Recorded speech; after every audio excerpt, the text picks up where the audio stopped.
আসসালামু আলাইকুম। ওয়ালাইকুম আসসালাম। জি আপু, আপনার বাড়ি কোথায়?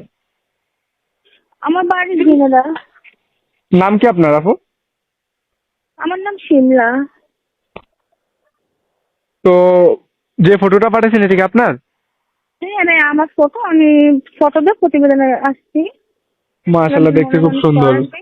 তো পরিবারে কে কে আছে আপনার? হ্যাঁ, পরিবারে আমার আম্মু আছে, আমার ছোট দুটো ভাই বোন আছে, আমি আছি, আমার বাবা নাই, বাবা মারা গেছে।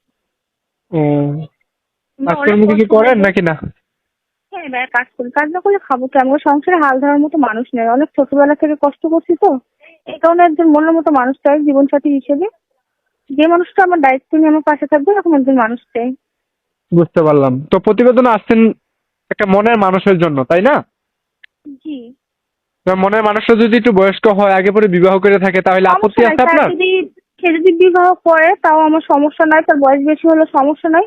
সে যদি আমার সংসারে ভাগটা নেয় এবং আমাকে ভালো মতো সুস্থ মতো রাখে, চালায়, তাহলে আমার কোনো সমস্যা নেই এরকমটা নিয়ে। ও, তো বুঝতে পারলাম আপু। যদি কোনো দর্শক আপনার সাথে কন্ট্যাক্ট করতে চায়, মোবাইল নাম্বার আছে আপনার? জি, এই নাম্বারটাই আমার কন্ট্যাক্ট নাম্বার। ও এটাই কন্ট্যাক্ট করলে হবে। আচ্ছা, ঠিক আছে। আপনার নাম্বার এবং কি ফটো আমি ভিডিও স্ক্রিন দিয়ে দেবো, যদি কোনো দর্শক ফোন দেয় ধরে কথা বললেন। ঠিক আছে। ওকে আপু, আসসালামু আলাইকুম।